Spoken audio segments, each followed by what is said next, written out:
বিসমিল্লাহির রহমানির রহিম। সরকারি বঙ্গবন্ধু মহিলা কলেজের প্রথম বর্ষের ছাত্রীদের আজকের অনলাইন ক্লাসে শুভেচ্ছা ও স্বাগতম। আজকে এপ্রিল মাসের 10 তারিখ। তোমরা জানো যে বর্তমানে দেশে যথেষ্ট কড়াকড়ি নিষেধাজ্ঞা চলছে করোনা মোকাবিলার জন্য। আজকের দিনে সবচেয়ে বেশি মৃত্যুবরণ করেছে, অর্থাৎ ৭৭ জন, যা অত্যন্ত ভয়াবহ ব্যাপার। এর জন্য আমাদের সবাইকে বেশি বেশি সতর্ক থাকতে হবে। সরকারি বিধিনিষেধ আমাদের মেনে চলতে হবে। চলো আজকে আমরা অনলাইনে যে ক্লাস করব, আর তোমরা সবাই অনলাইনে ক্লাসের দিকে একটু বেশি বেশি লক্ষ্য রেখো। মাঝখানে যদি একটু হয়ে গেছিল, একটু অলসতা, তার কারণ হয়েছে হয়তোবা আমরা ভাবছিলাম যে কলেজ খুলে দেবে শীঘ্রই, আর তোমরাও সেটাই ভাবছিলে, কিন্তু আসলে প্রাকৃতিক দুর্যোগের জন্য, মানে করোনা মহামারীর জন্য সেটা সম্ভব হচ্ছে না। শুধু বাংলাদেশে নয়, বিশ্বব্যাপী এই সমস্যাটা আছে। এখানে আমাদের লেখাপড়া সহ জীবনের অনেক ক্ষতি হচ্ছে, কিন্তু তারপরও কিছু করার নাই, আমাদেরকে এটা মেনে নিতেই হবে। আজকে আমরা ডেটা ট্রান্সমিশন মেথড পড়ব। আমরা দ্বিতীয় অধ্যায়ের ডেটা ট্রান্সমিশন মেথড, অর্থাৎ এটাও ডেটা কমিউনিকেশন। তো এর শিখনফল হলো ডেটা ট্রান্সমিশন মেথড সম্পর্কে জানতে পারবে, বিভিন্ন প্রকার ডেটা ট্রান্সমিশন মেথডের ধারণা লাভ করতে পারবে, বিভিন্ন প্রকার ডেটা ট্রান্সমিশন মেথডের ব্যবহার জানতে পারবে, বিভিন্ন প্রকার ডেটা ট্রান্সমিশন মেথডের সুবিধা অসুবিধা সম্পর্কে জানতে পারবে।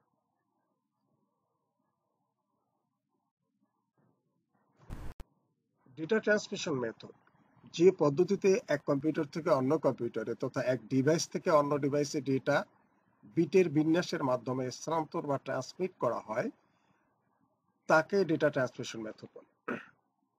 তোমরা জানো যে এক কম্পিউটার থেকে বা এক ডিভাইস থেকে, অর্থাৎ যেমন মোবাইল টু মোবাইল, এরকম তো ডেটা ট্রান্সফার করা হয়। এই ডেটা ট্রান্সফার করার ট্রান্সমিশন যে হয়, এর মেথড আছে। আর যে সিস্টেমে, অর্থাৎ যে পদ্ধতিতে ডেটাগুলো ট্রান্সফার করা হয়, সেটা হলো মেথড। এখানে কিন্তু আসলে বিট বাই বিট যায়। তোমরা বিটের ব্যাপারটা আগেও আমি বলেছি, অর্থাৎ বাইট আর বিট। আর বিটে হয় 1 বাইট বা 1 ক্যারেক্টার, অর্থাৎ একটা অক্ষরকে ভাঙলে সাধারণত 8টা বিট হয়। এই 8টা বিট করে এক ডেটা ট্রান্সফার হয়। ডিভাইস সমূহের মধ্যে অবস্থানগত দূরত্ব এবং ডেটার ক্ষুদ্রতম একক বিটের বিন্যাসের ভিত্তিতে ট্রান্সমিশন মেথডকে দুটি বেসিক শ্রেণীতে বিভক্ত করা হয়, মানে দুটি মূল ভাগে ভাগ করা হয়। সেটা হলো প্যারালাল ডেটা ট্রান্সমিশন, আর একটা হলো সিরিয়াল ট্রান্সমিশন। তাইলে প্যারালাল ট্রান্সমিশন আর সিরিয়াল ট্রান্সমিশন, এটা হচ্ছে মূল দুটো ভাগ করা হয় ডেটা ট্রান্সমিশন মেথডের ক্ষেত্রে।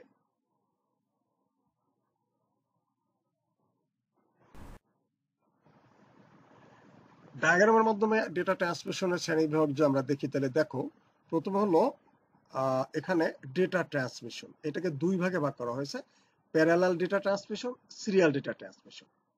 এই সিরিয়াল ডেটা ট্রান্সমিশনকে আবার 3 ভাগে ভাগ করা হয়েছে, সেটা হলো সিনক্রোনাস ট্রান্সমিশন, অ্যাসিনক্রোনাস ট্রান্সমিশন আর আইসোক্রোনাস ট্রান্সমিশন।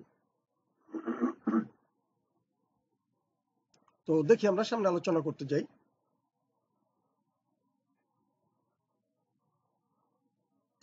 প্যারালাল ট্রান্সমিশন যেটা, যে প্রধানত যে দুইটা ভাগ, তার একটা হলো প্যারালাল ট্রান্সমিশন, যে ডেটা ট্রান্সমিশনের পদ্ধতিতে কাছাকাছি অবস্থিত ডিভাইসগুলোর মধ্যে একটি ক্যারেক্টারের সবগুলো বিট একসাথে সমান্তরালভাবে একই ক্লক পালসে স্থানান্তরিত হয়, তাকে প্যারালাল ডেটা ট্রান্সমিশন বলে। দ্যাট মিনস এটা হলো, মানে কাছাকাছি যদি ডিভাইসগুলো থাকে এবং তার মধ্যে যদি ডেটা ট্রান্সফার করতে হয়, তখন সাধারণত ক্যারেক্টারের সবগুলো বিট, অর্থাৎ আমি একটু আগে বলেছিলাম যে একটি ক্যারেক্টার ভাঙলে 8টা বিট হয়। তো 8টা বিট যদি একসাথে সমান্তরালভাবে ক্লক পালসের মাধ্যমে স্থানান্তরিত হতে পারে, তাহলে সেটাকে বলা হয় প্যারালাল ডেটা ট্রান্সমিশন। এখানে সাধারণত দেখা যায় কম্পিউটারের কিবোর্ড এবং প্রিন্টারে যে ডেটা ট্রান্সফার হয়, কিবোর্ড থেকে ডেটা ট্রান্সফার হয়, আবার প্রিন্টারের কম্পিউটার থেকে যে ডেটা ট্রান্সফার হয়, এটা কিন্তু প্যারালাল ট্রান্সমিশন। এটা হলো যেহেতু কাছাকাছি এরকম কম্পিউটার অভ্যন্তরেও যদি এরকম ডেটা ট্রান্সফার হয়, সেটাও প্যারালাল ডেটা ট্রান্সমিশন।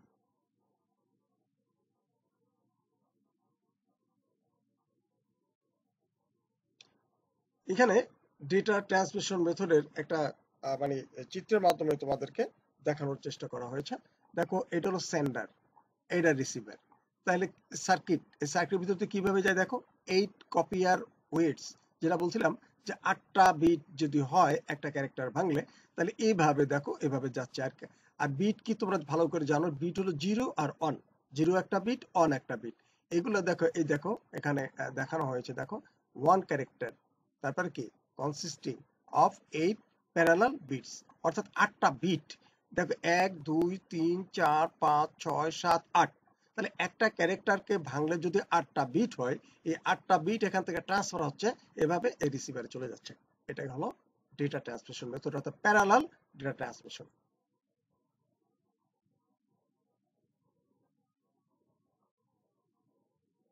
এবারে সিরিয়াল ট্রান্সমিশন আমরা দেখেছিলাম যে ডেটা ট্রান্সমিশন দুই ভাগে ভাগ করা হয় মেইনলি, বেসিক্যালি একটা একটা গেল আমাদের প্যারালাল ডেটা ট্রান্সমিশন, এবার হলো সিরিয়াল ডেটা ট্রান্সমিশন। যে ডেটা ট্রান্সমিশন পদ্ধতিতে ক্যারেক্টারের বিটগুলো একসাথে স্থানান্তরিত না হয়ে ধারাবাহিকভাবে একটি বিটের পর অপর বিটে স্থানান্তরিত হয়, তাকে সিরিয়াল ট্রান্সমিশন বলে। ব্যাপারটা বুঝতে পেরেছো? এর আগেটা কি ছিল? প্যারালাল ডেটা ট্রান্সমিশন, অর্থাৎ প্যারা প্যারা, একটা ক্যারেক্টার ভাঙলে 8টা বিট, 8টা বিটই একসাথে চলে যাবে। আর এখানে বলা হচ্ছে সিরিয়াল ডেটা ট্রান্সমিশন, সিরিয়াল অর্থাৎ একটা ক্যারেক্টারকে ভাঙলে যে বিটগুলো হবে, এই বিটগুলো ধারাবাহিকভাবে একটা একটার পর একটা বিট ট্রান্সফার হবে, এটা হলো সিরিয়াল ডেটা ট্রান্সমিশন।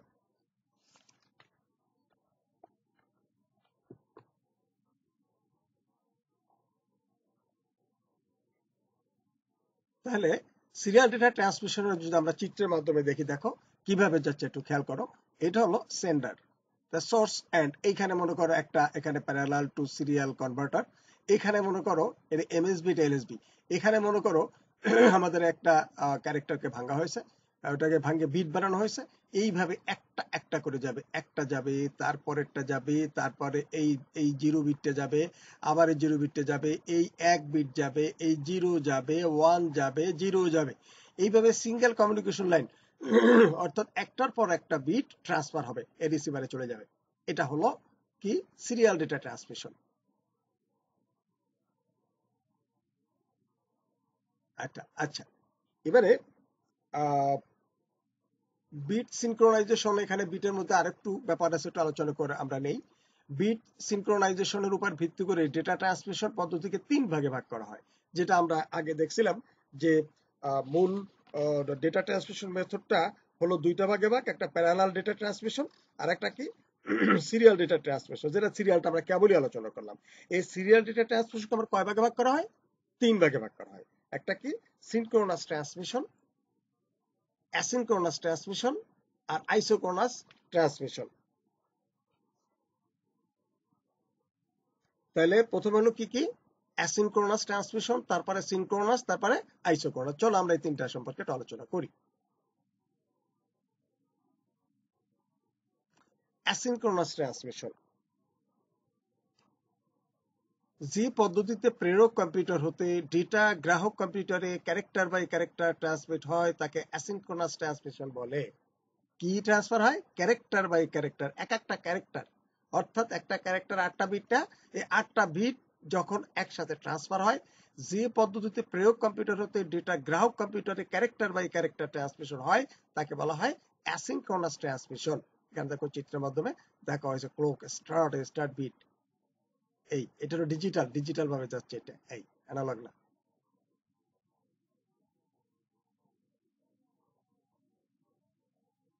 অ্যাসিনক্রোনাস ট্রান্সমিশনের কিছু সুবিধা আছে, এটা সুবিধা কয়টা আমরা একটু এখান থেকে একটু দেখে নেই। ইন্টারনেটে এই পদ্ধতি বেশি উপযোগী। প্রেরক যে কোনো সময় ডেটা পাঠাতে পারে এবং গ্রাহক তা গ্রহণ করতে পারে। প্রেরকের কোনো প্রাইমারি স্টোরেজ ডিভাইস, র্যাম বা ক্যাশ প্রয়োজন হয় না। ইনস্টলেশন খরচ অত্যন্ত কম এবং জটিল সার্কিট ছাড়াই বাস্তবায়ন করা যায়। এগুলো হলো সুবিধা।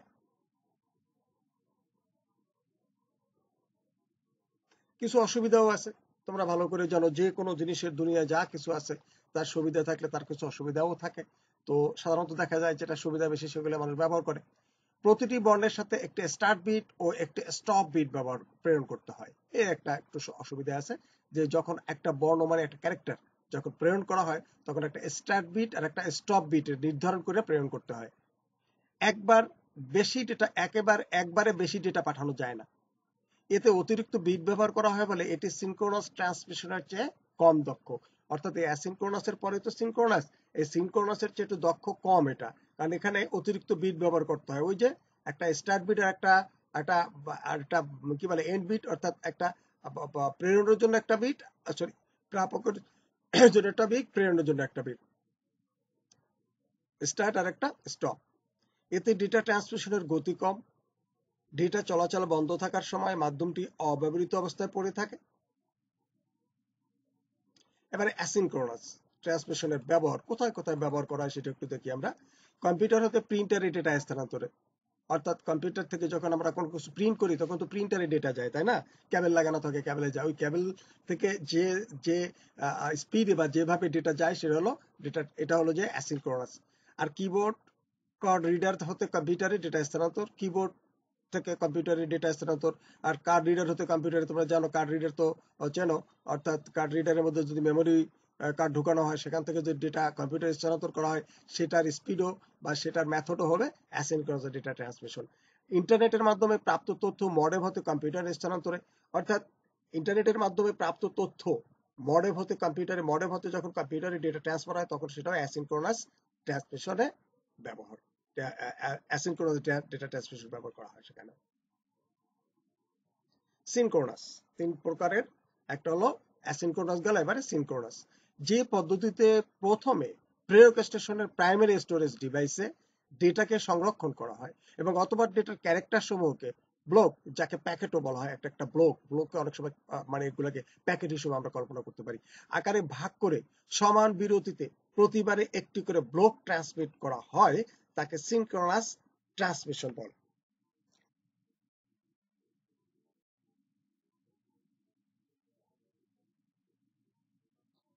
প্রতিটি ব্লকে কমপক্ষে ৮০ থেকে ১৩২টি ক্যারেক্টার থাকে। এই যে ব্লকের কথা বলা হয়েছে, এখানে প্রত্যেকটা ব্লকে ৮০ থেকে কত ১৩২টি ক্যারেক্টার মানে অক্ষর থাকে। তাহলে এই ব্লক বা এক একটা প্যাকেটে, এই যে প্যাকেট, এই তাহলে ভাগ করে সমান বিরতিতে প্রতিবারে একটি করে ব্লক, তাহলে একটা করে ব্লক পাঠানো হয় সমান বিরতিতে। তো একটা ব্লকে কতগুলো ক্যারেক্টার যাচ্ছে? ৮০ থেকে ১৩২টি। সুতরাং এটা কিন্তু অ্যাসিনক্রোনাসের চেয়ে এখানে এর স্পিড বেশি। দেখো এখানে দেখা যাচ্ছে সেন্টার, এখানে কতগুলো যাচ্ছে দেখছো, এখানে অনেকগুলো বিট কিন্তু এখানে একসাথে যাচ্ছে। এর সুবিধা কি? এখানে তো সুবিধা অবশ্যই আমাদের অ্যাসিনক্রোনাস হচ্ছে, এখানে সুবিধা বেশি।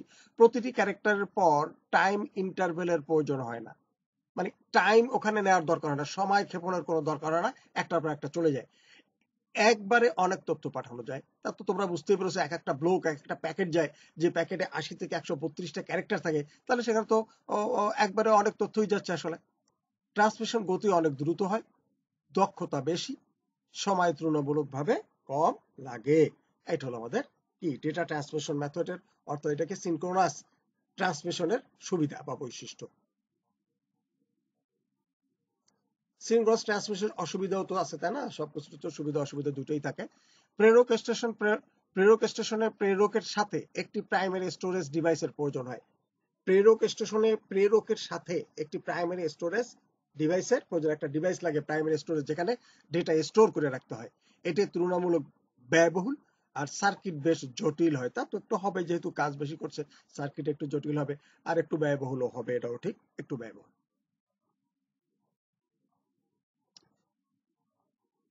কোথায় কোথায় ব্যবহার করা হয় সিনক্রোনাস ডেটা ট্রান্সমিশন? কি কি যন্ত্রে ব্যবহার করা হয়? কম্পিউটার হতে কম্পিউটার ডেটা কমিউনিকেশনে, এক স্থান থেকে দূরবর্তী কোনো স্থানে ডেটা স্থানান্তরে। আমরা আগে দেখছিলাম কি কম্পিউটার টু কম্পিউটার, অথবা কম্পিউটারের ভিতরে কোনো যন্ত্র টু ডিভাইস টু ডিভাইস, অর্থাৎ এক জায়গা থেকে কাছাকাছি যদি ডেটা ট্রান্সফার হয়। আর এটা কি দূরে দূরে যদি আমরা করতে চাই তাহলে আমাদের সিনক্রোনাস ট্রান্সমিশন ব্যবহার করতে হবে। এক কম্পিউটার হতে একই সময় অনেকগুলো কম্পিউটার ডেটা ট্রান্সমিশন করতে হবে। একটা কম্পিউটার থেকে তুমি ডেটা ট্রান্সমিশন করতেছো, মনে করো ইসের মাধ্যমে, হাবের মাধ্যমে, এই ধরনের যদি হয় তাহলে অনেকগুলো কম্পিউটারে তুমি পাঠাবা, তখন সিনক্রোনাস ডেটা ট্রান্সমিশন ব্যবহার। মোবাইল ফোন কিংবা টিভি সহ বড় নেটওয়ার্কের ক্ষেত্রে এর ব্যবহার অপরিহার্য।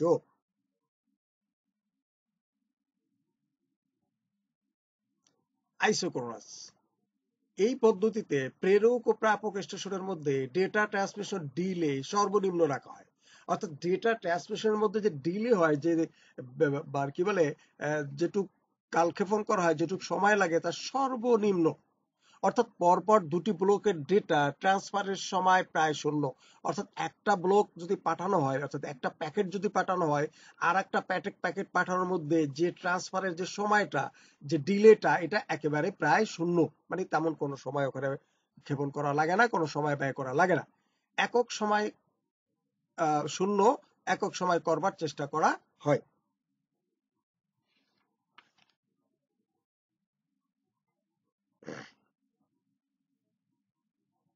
তাইলে আইসোক্রোনাস আমরা ব্যাপারটা তাহলে কিছুটা এটা বুঝতে পারলাম আমরা, যে আসলে কিভাবে এটা প্রেরণ করা হয় এক ডাটা থেকে আরেক ডাটা, এখন এক ডিভাইস থেকে আরেক ডিভাইসে। এই দেখো এখানে কিন্তু একটা দেখানো হয়েছে স্টার্ট প্যাকেট, এই যে প্যাকেট, এক প্যাকেট এখান থেকে একসাথে এই যে ডিজিটাল সিস্টেমে কিন্তু ডেটাগুলো যাচ্ছে।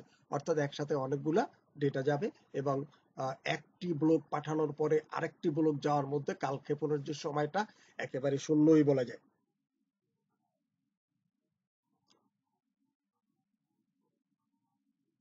স্টার্ট ও স্টপ বিট না থাকায় এবং অনবরত চলতে থাকায় এর ট্রান্সমিশন গতি অনেক দ্রুত হয়। চলো আমরা এখানে একটু সুবিধা,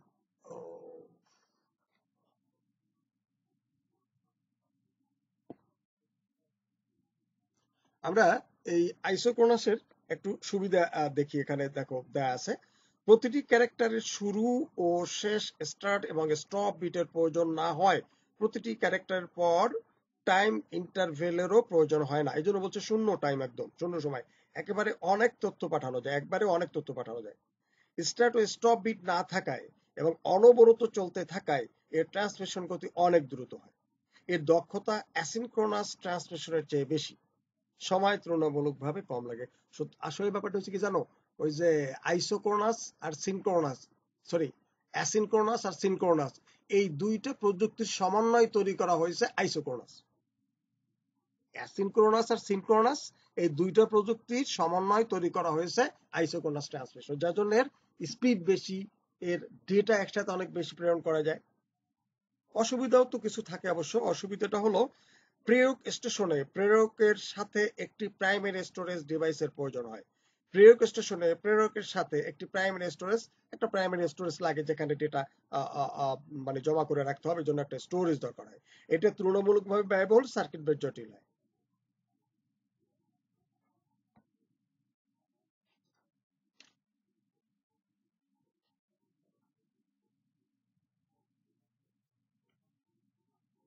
আইসোক্রোনাস একটু আমার আলোচনার একটু অন্যদিকে চলে গেছে। তুলনামূলকভাবে অসুবিধা হলো, এর সুবিধা হলো ট্রান্সমিশন স্পিড তুলনামূলকভাবে অনেক বেশি, প্রতি ক্যারেক্টারের মাঝে বিরতির প্রয়োজন হয় না, আর প্রতি ক্যারেক্টারের শুরুতে স্টার্ট বিট স্টপ বিটের কোনো প্রয়োজন হয় না, আগেই বলেছি। আর হ্যাঁ, আর এর অসুবিধা হলো তুলনামূলকভাবে ব্যয়বহুল, ডেটা ব্লক যথাযথভাবে প্রাপক পেয়েছে কিনা তা চেক করা যায় না, এবং ভুল সংশোধন করার ব্যবস্থা নাই। প্রেরক স্টেশনে স্টোরেজ ডিভাইসের প্রয়োজন হয়। এর ব্যবহার কোথায় কোথায় হয়? সাধারণত রিয়েল টাইম অ্যাপ্লিকেশন ডেটা ট্রান্সফারে এই পদ্ধতি ব্যবহার করা হয়। বিভিন্ন মাল্টিমিডিয়া কমিউনিকেশন যেমন অডিও ভিডিও কল এর জন্য এই পদ্ধতিতে ডেটা ট্রান্সমিশন হয়ে থাকে।